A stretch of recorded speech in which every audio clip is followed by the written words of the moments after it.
होगी तो इसका अगर हमें क्षेत्रफल निकालना है तो इसका हम वर्ग कर देंगे, एक्स स्क्वायर इसका क्षेत्रफल हो जाएगा।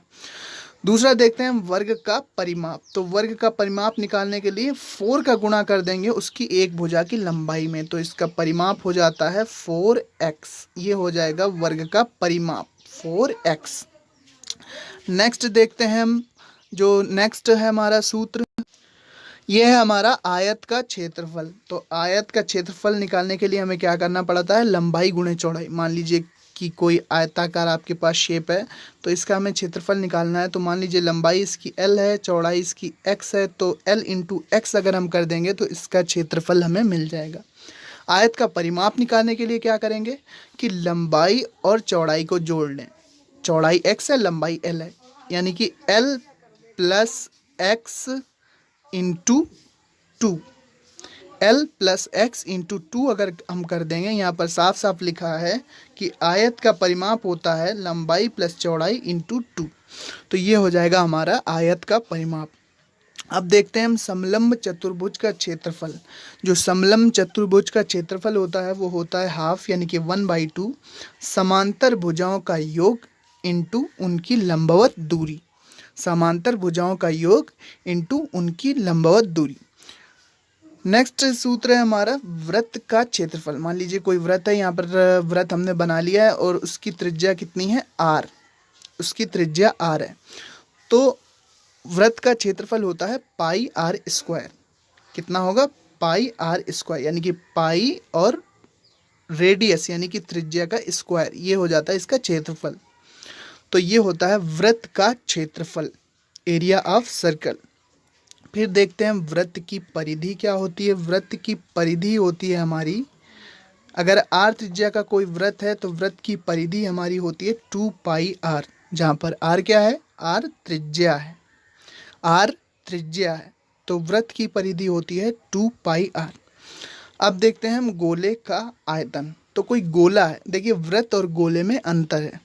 वृत्त एक कोई सर्कल कोई भी हो सकता है, लेकिन गोले को जब आप कल्पना करेंगे तो कोई बॉल है तो उसको हम गोला करेंगे, कोई लोहे का गोला है तो उसको हम गोला कहेंगे। तो गोला और वृत्त में अंतर है। अगर हम किसी तार को लें और उसका इस तरह से हम सर्कल बना दें तो वो कहलाएगा हमारा वृत्त, लेकिन जो गेंद होती है वो होती है गोला।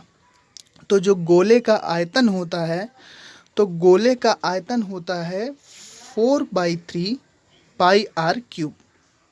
मान लीजिए कि कोई गोला है, यहाँ पर कोई बॉल हमने ले ली गेंद और उसकी त्रिज्या क्या है, केंद्र है ये, और उसकी त्रिज्या r है।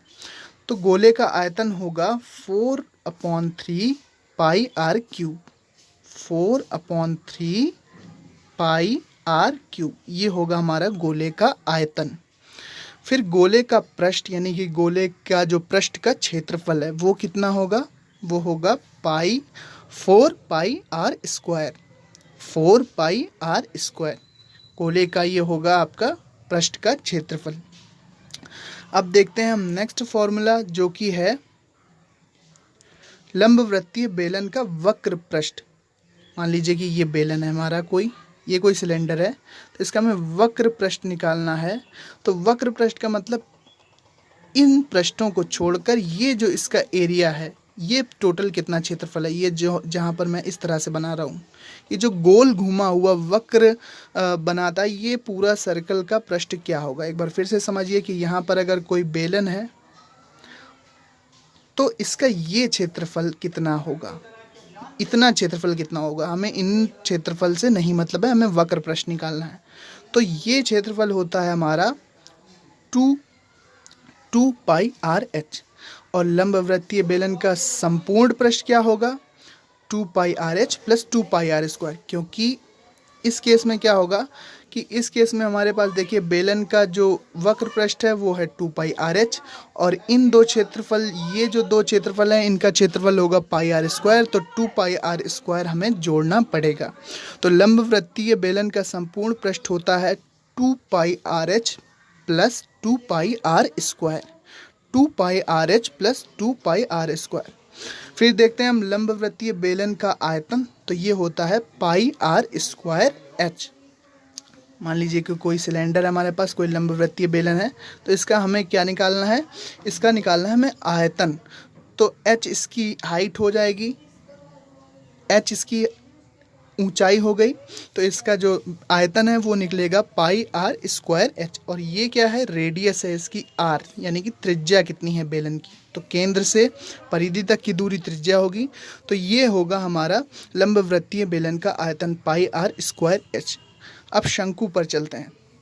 तो शंकु यानी कि कोण, शंकु को हम इस तरह से बनाएंगे।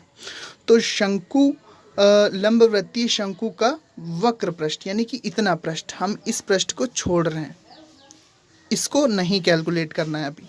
तो इतना जो क्षेत्रफल होगा वक्र पृष्ठ वो होगा पाई आर एल। आर क्या है, त्रिज्या है, और एल क्या है, तिर्यक ऊंचाई है। आर त्रिज्या है और एल तिर्यक ऊंचाई है।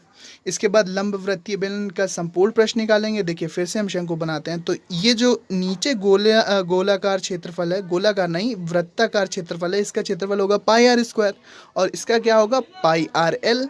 तो लंबवृत्तीय बेलन का संपूर्ण पृष्ठ हो जाएगा pi R L plus pi R square, pi R L plus pi R square, ये हो जाएगा संपूर्ण पृष्ठ लंबवृत्तीय शंकु का। चलिए अब देख लेते हैं लंबवृत्तीय शंकु का आयतन, कि शंकु का हमारा आयतन क्या होता है। तो शंकु का आयतन होता है 1/3 पाई आर स्क्वायर एच। मान लीजिए शंकु की हाइट क्या है, h है, और इसकी त्रिज्या क्या है, r है। तो इसका आयतन होगा 1/3 pi R square H, 1/3 pi R square H. अब देखते हैं हम घनाभ का आयतन। तो घनाभ का आयतन होता है लंबाई गुणे चौड़ाई गुणे ऊंचाई। फिर घनाभ का संपूर्ण पृष्ठ क्या होता है, लंबाई गुणे चौड़ाई प्लस चौड़ाई गुणे ऊंचाई प्लस ऊंचाई गुणे लंबाई, इसका हमें डबल करना होता है। तो ये होता है हमारा घनाभ का संपूर्ण पृष्ठ। घन का आयतन क्या होता है, घन का आयतन होता है भुजा क्यूब। घन क्या होता है, लूडो का अगर हम डाइस देखें तो ये जो हमारा शेप बनता है ये कहलाता है क्यूब यानी कि घन। तो इसका आयतन होता है, मान लीजिए इसकी भुजा की लंबाई x है, तो इसका आयतन हो जाएगा x क्यूब यानी कि x की पावर 3। तो ये होता है हमारा घन का आयतन। घन का आयतन x क्यूब या भुजा क्यूब, यहाँ पर आप देखेंगे कि घन का आयतन x क्यूब या भुजा क्यूब। फिर देखते हैं हम घन का संपूर्ण पृष्ठ क्या होगा। तो घन का संपूर्ण पृष्ठ होगा 6x स्क्वायर।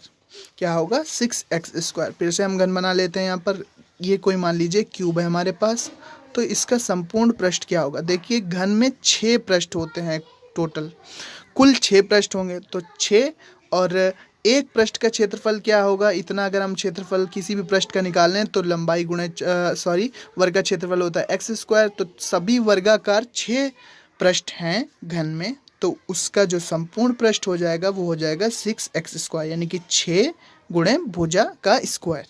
ये हो जाएगा हमारा घन का संपूर्ण पृष्ठ, घन का संपूर्ण पृष्ठ।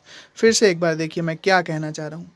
तो यहाँ पर मान लीजिए हमने कोई घन बनाया है, यहाँ पर कोई घन है। अब जो घन है उसका हर एक पृष्ठ जो होता है वो होता है वर्गाकार, और वर्ग का क्षेत्रफल होता है एक्स स्क्वायर।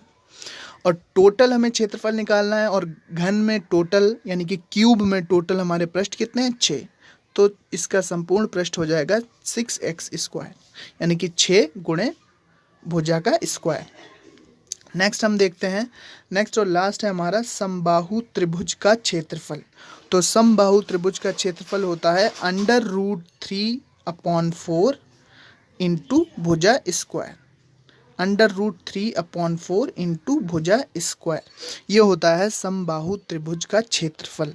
तो दोस्तों ये थी वीडियो, 20 फॉर्मूले कवर किए हैं हमने। अगर आपको इसी तरह के और इम्पोर्टेंट और बेसिक फॉर्मूले चाहिए तो कमेंट बॉक्स में ज़रूर बताइएगा। सो मिलते हैं किसी अपने नेक्स्ट वीडियो में। Thanks for watching and listening me. इन फॉर्मूलों को याद रखिएगा और इनकी ज़रूरत आपको पड़ती रहेगी। Thanks for watching and listening me and good luck for your future. Thank you and bye bye.